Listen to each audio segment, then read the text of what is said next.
Mas Wis, Oke, balik kita ke materi nih.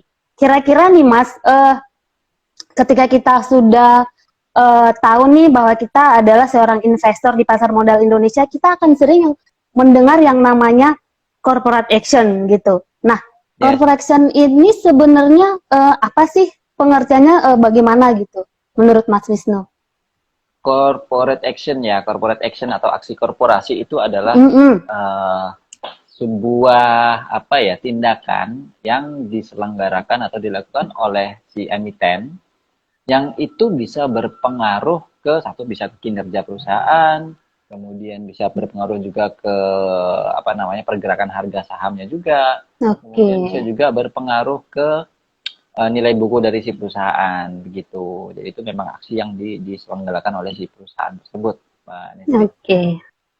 Nah, untuk apa namanya ya? Ininya kalau misal pentingnya sebagai investor nih mengerti corporate action oleh emiten itu seperti apa sih, Mas? Lebih pentingnya ke Oh, seorang investor gitu. oke, itu penting banget ya. Karena terutama untuk corporate action itu cenderung sering sekali berpengaruh ke pergerakan harga saham. Jadi Oke. investor, apalagi si pemegang sahamnya itu harus Mm-mm. tahu corporate action apa yang sedang dilakukan oleh perusahaan supaya kita tidak apa ya tidak salah kaprah menyikapi aksi korporasi tersebut. Itu kan Oke. macam-macam nih, ada yang dividen, ada yang red issue mungkin gitu kan, banyak sekali yang Mm-mm. mungkin kalau dividen biasanya sudah paham betul ya, cuman Udah, biasanya kadang ya. ada yang namanya stock Mm-mm. split, ada yang reverse stock, ada yang macam-macam. Itu semua harus Mm-mm. dipahami begitu supaya kita tidak terjebak, apalagi kemarin ada istilah dividen trap segala macam gitu. Kita harus memahami Mm-mm. aksi korporasi apa yang sudah dilakukan oleh si perusahaan gitu Mbak Nesri. Oke, itu ya pentingnya untuk dipahami oleh seorang investor ya. Nah, kira-kira nih ketika kita sudah tahu nih aksi korporasi oleh suatu emiten, itu sifatnya menguntungkan nggak sih ke kita sebagai seorang investor atau sebaliknya menurut Mas Wisnu? Kalau kita sudah memahami apa namanya corporate action itu kita bisa apa ya namanya mempersiapkan step apa yang akan kita ambil Hmm, gitu untuk kita meraih profit dari aksi korporasi tersebut. Jadi aksi korporasi itu bisa menjadi sentimen negatif, bisa juga cenderung dia bisa menjadi sentimen positif gitu. oke, Itu bisa menguntungkan sekali bagi investor. oke. Gitu Mbak Balik Nesri. lagi, balik lagi sebenarnya ke apa yang dilakukan gitu ya. Yes, Isi betul apa yang isi corporate dilakukan. actionnya apa gitu ya. Ya, Oke. gitu. Nah, kira-kira nih Mas, menurut Mas Wisnu nih, ada berapa aja sih aksi korporasi yang mungkin yang sering dilakukan oleh emiten, yang mungkin juga sangat-sangat ada apa ya, sangat-sangat ada impact-nya ke kita sebagai seorang investor dan yang perlu kita perhatikan gitu. Oke, yang cukup sering ya, yang sangat Mm-mm. berpengaruh yang pertama tentunya dividen. Dividen pembagian laba ya kepada si pemegang saham itu sangat berpengaruh juga terutama ke pergerakan harga saham. Kemudian RUPS, rapat umum Oke. pemegang saham. Ya, rapat umum pemegang saham itu juga untuk determine atau menentukan ke arah mana nih Apa yang nanti mau ini dilakukan? si perusahaannya ini ya dia mau bagi dividen Oke. atau tidak, mungkin mau dia mau Oke. ekspansi, kemudian mungkin dia mau melakukan apa, akuisisi atau apapun, itu nanti dibahas RUPS. Nah, ketika kita sudah Mm-mm. mengetahui hasil dari RUPS itu juga bisa mempengaruhi pergerakan harga saham juga, begitu. Kemudian ada lagi stock split, ya, stock split ataupun kemudian ada yang reverse stock. Ini dua hal yang berbeda, tapi Oke. banyak yang mungkin berasumsi itu sama gitu. Stock split itu adalah memecah saham. Jadi sahamnya dipecah. Itu bukan Mm-mm. diketok palu ya, tapi dipecah gitu. Jadi kalau tadinya misalnya nih tadinya harganya 10.000 satu lot. Ya satu lot sorry, satu lembarnya 10.000. Itu kemudian dipecah menjadi misalnya 1/5 gitu ya. Nah, artinya kita tadinya punya apa namanya satu lembar yang harganya 10.000, kita menjadi punya 5 lembar dengan harga 2.000 Mm-mm. gitu. Jadi jumlah saham itu nanti dipecah. Perbandingannya nanti tergantung kembali lagi ke RUPS itu tadi. Jadi segalanya nanti Oke. awalnya dari RUPS-nya seperti apa. Nah, keuntungannya kalau kalau apa namanya saham itu di stock split biasanya terjadi di saham-saham yang harganya sudah mahal. Itu karena ya Contohnya beberapa Mas. yang terjadi waktu itu ada BRI. BRI kan dia stock split. Karena BRI sebelumnya kan harganya sudah kurang lebih 15 ribuan. Pecah. Gitu. Kemudian Unilever. Unilever juga sempat stock split kan, dia dari berapa itu? 30 ribuan waktu itu ya. Betul, Itu dipecah. Jadi lebih murah lagi harganya. Gitu. Nah, tujuannya adalah supaya pergerakan saham itu menjadi lebih liquid. Gitu Mbak Nesri. Jadi orang-orang investor-investor yang tadinya pengen beli tapi mahal, kan nggak semua investor itu modalnya gede kan gitu. Jadi tadinya yang nggak bisa beli, akhirnya bisa ikutan beli. BRI tadinya harganya mungkin 15.000, berarti satu lot itu 1,5 juta.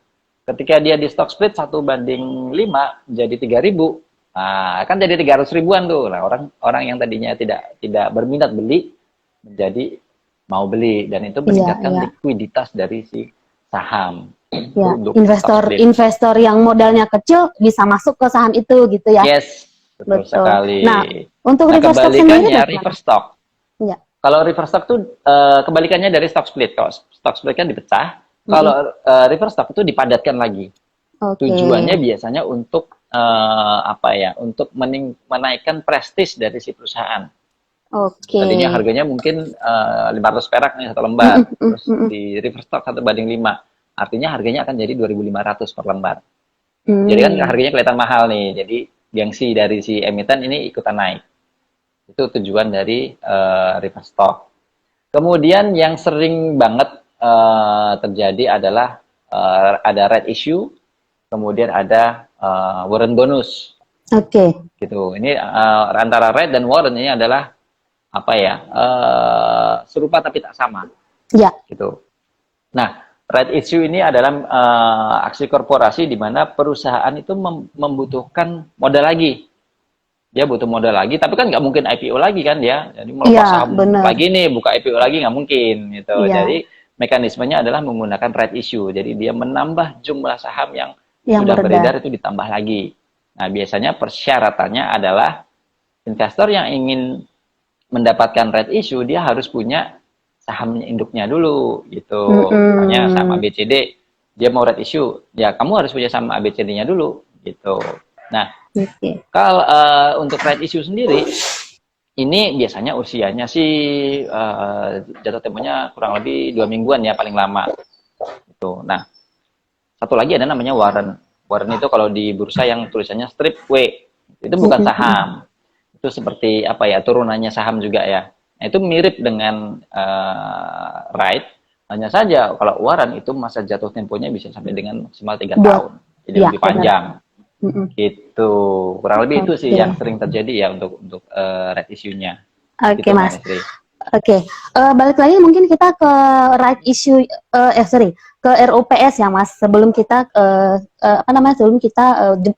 bedah namanya dividen sama right issue.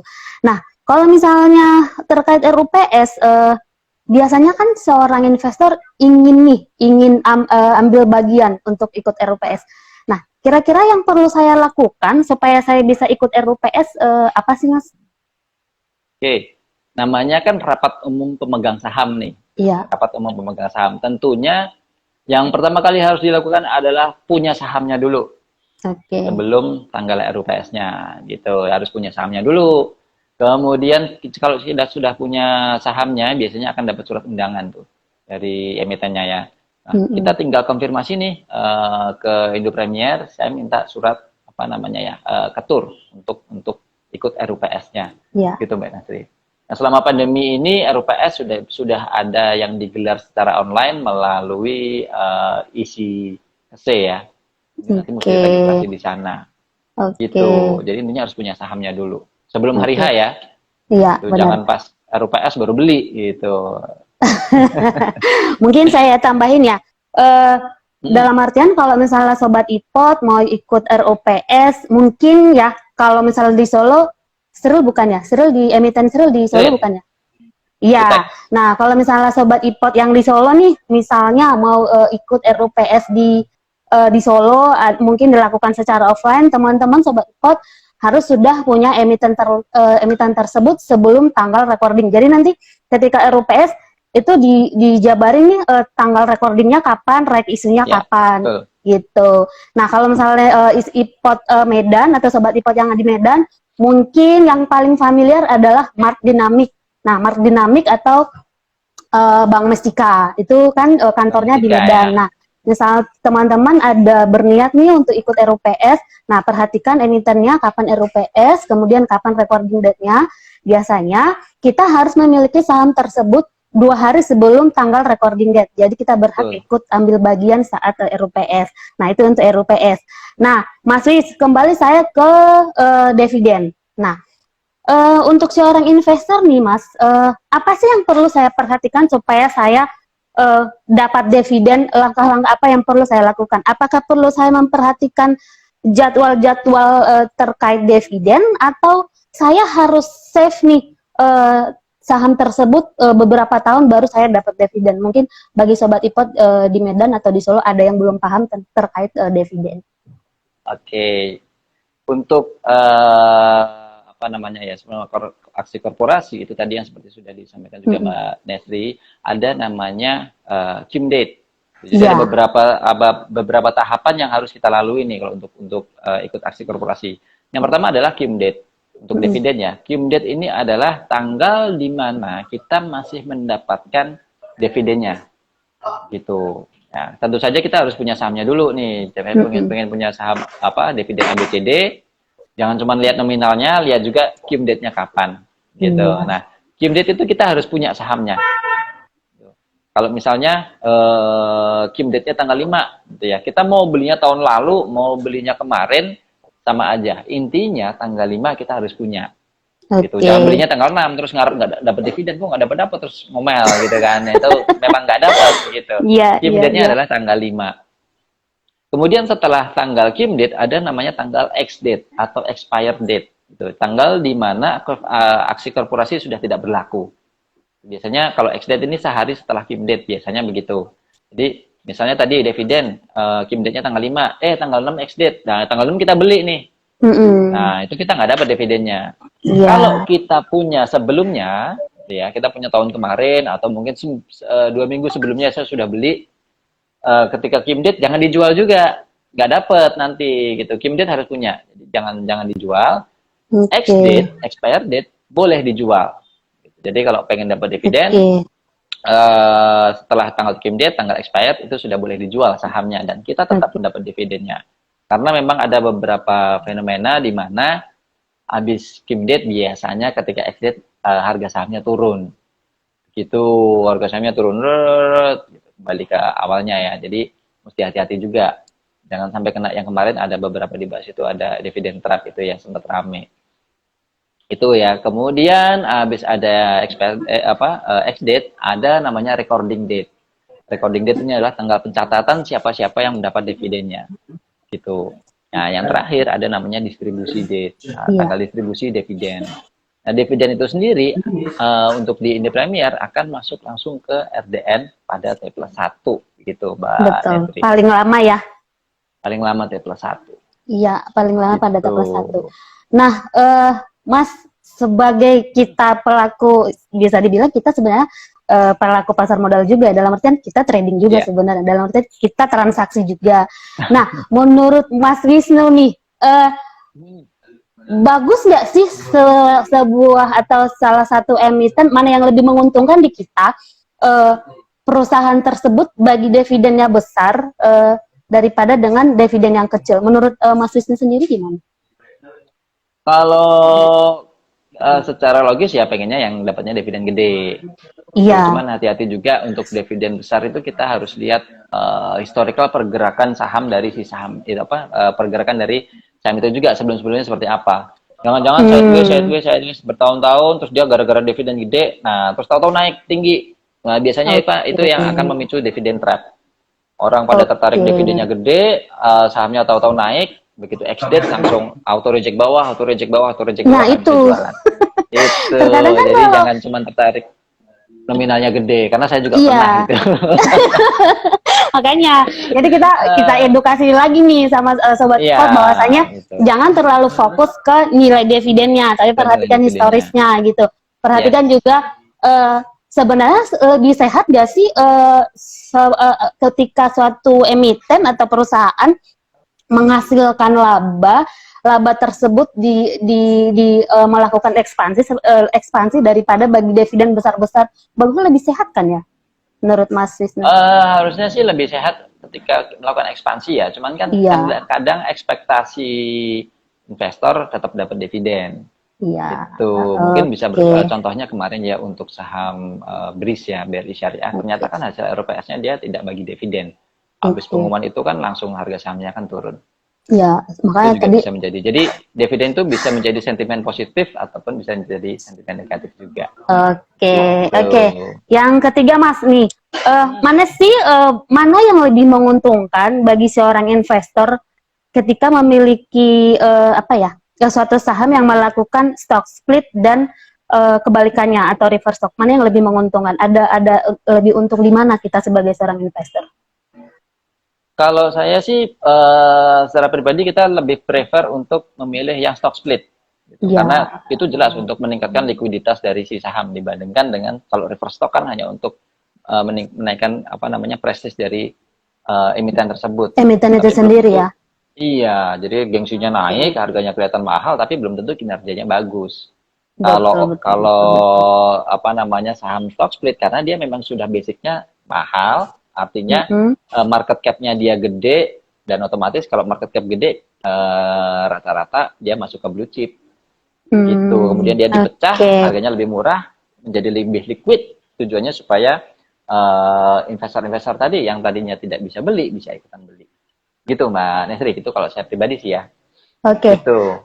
Oke, balik lagi ke aksi korporasi yang ini ya Mas, yang keempat yaitu right issue ya. Nah, right issue Yes. tadi sebenarnya tadi udah jelasin Mas Wisnu bahwasanya hal itu ada bedanya lah daripada dividen. Nah, kira-kira nih mungkin dari Mas Wisnu boleh dijelasin lagi nggak ya dari right issue tersebut kira-kira seperti tadi kan dividen nih ada juga jadwalnya. Nah, balik Ya. lagi ke right issue, ada nggak sih ininya jadwalnya kemudian ketika saya mendapatkan suatu hak apa yang perlu saya lakukan step by stepnya apa yang perlu saya lakukan gitu.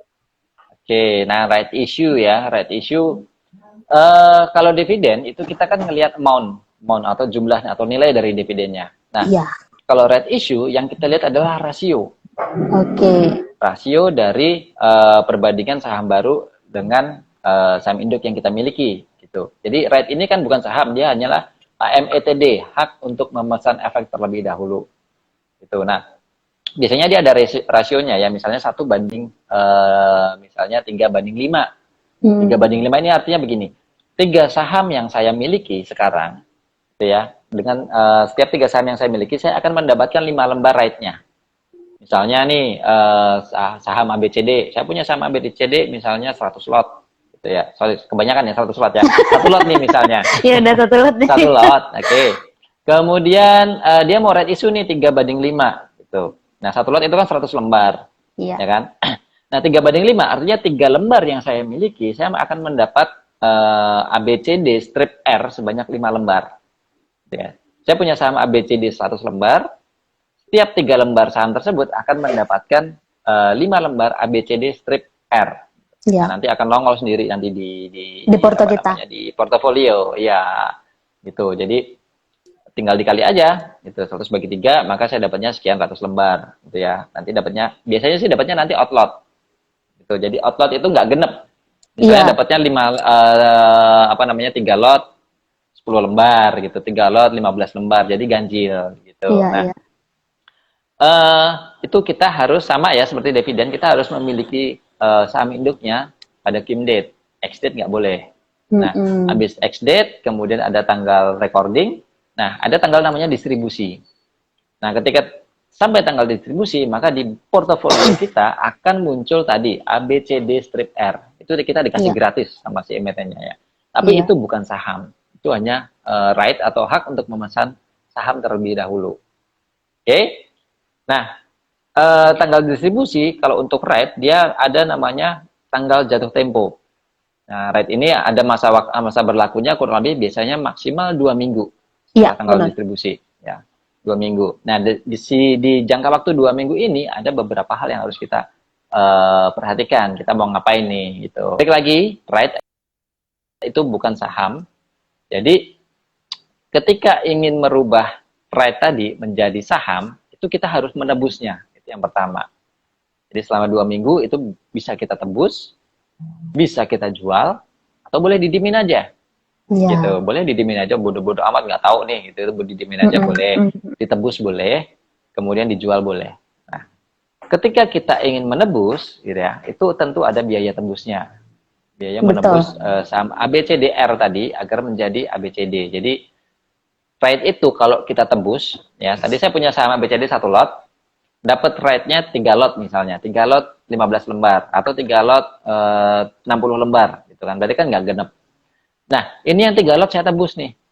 Gitu. Nah, ketika yang 3 lot saya tebus, maka saham ABCD saya yang tadinya 1 lot akan bertambah 3. Jadi saya punya 4 saham ABCD. Itu kalau ditebus. Nah, untuk menebus pun kita harus memperhatikan dulu biaya tebusnya berapa, harga saham induknya berapa.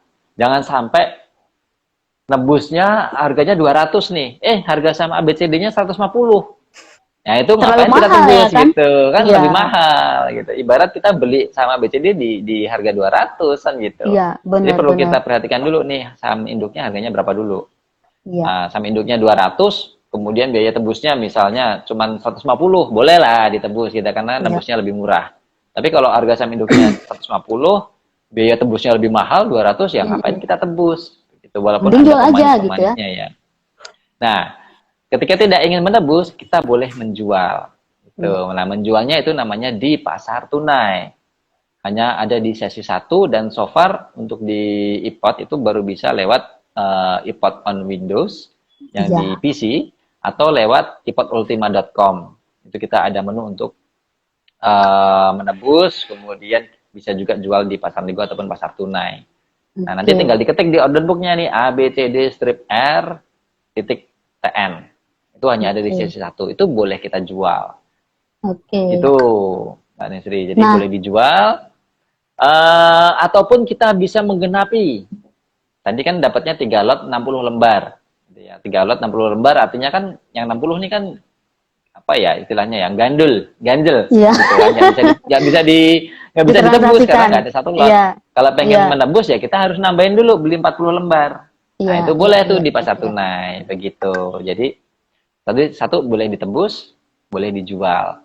Nah, yang ketiga, kalau kita mau cuek-cuek aja, boleh didiemin aja. Diemin aja, nggak dibeli, nggak dijual, nggak ditebus, segala macem. Nanti,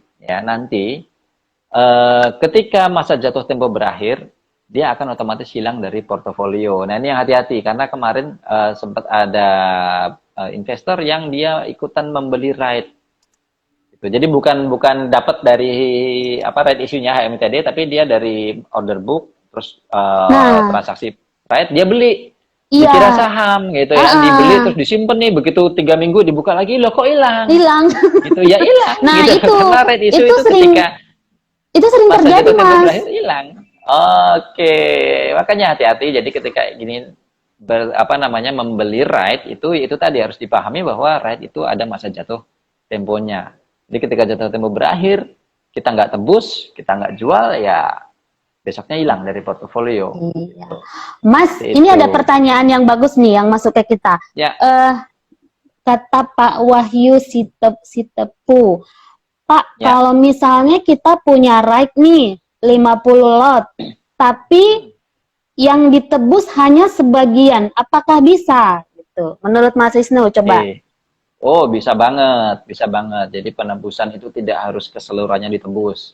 Mau dari 50, saya mau tebus 10 aja, boleh, nggak ada masalah.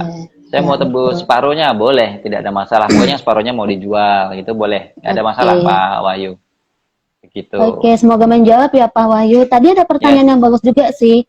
Saya coba, tadi saya catat, cuman saya lupa namanya siapa. Tadi pertanyaan seperti ini. Mas, boleh dikasih pandangan nggak ya terkait rumor right issue BBRI?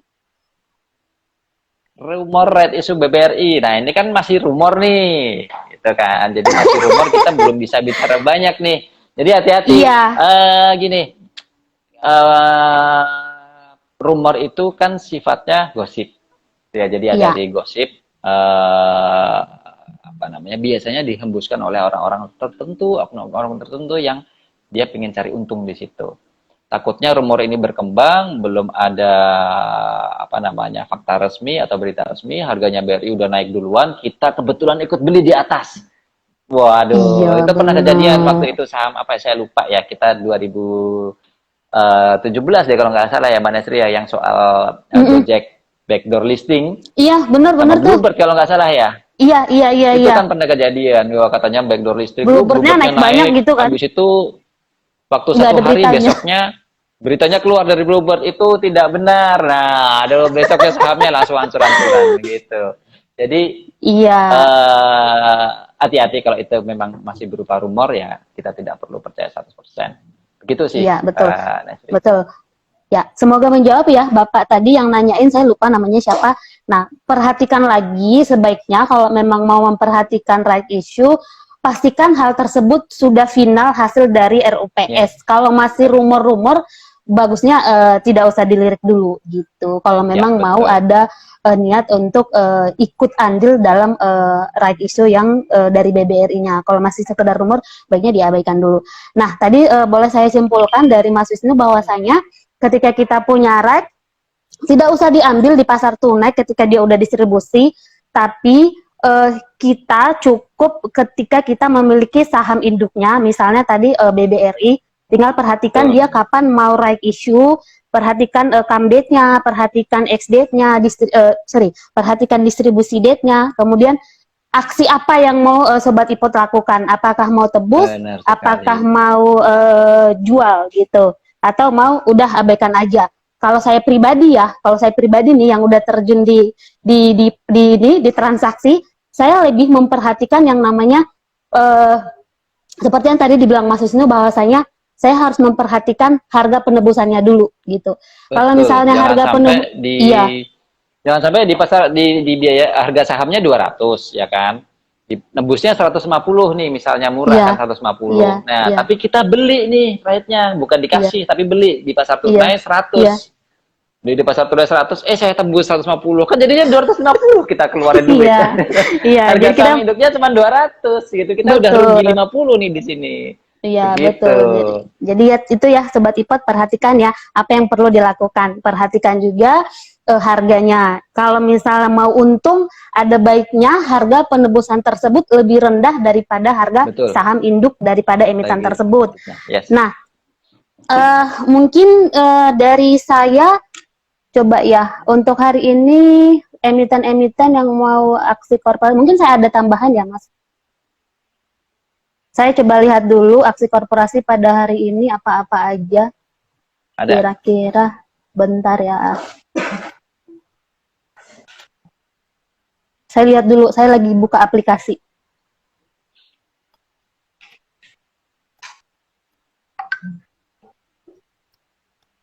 Oke.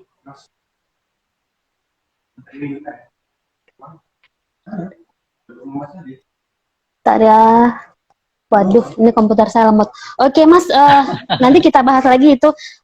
Siap. Sangat menarik ya materi kita hari ini, bahwasanya tadi udah Mas Wisnu jelasin apa itu RUPS, apa itu stock split, apa itu reverse stock, apa itu dividen. Nah, tadi juga sudah kita kasih info bahwasanya mana sih yang lebih menguntungkan?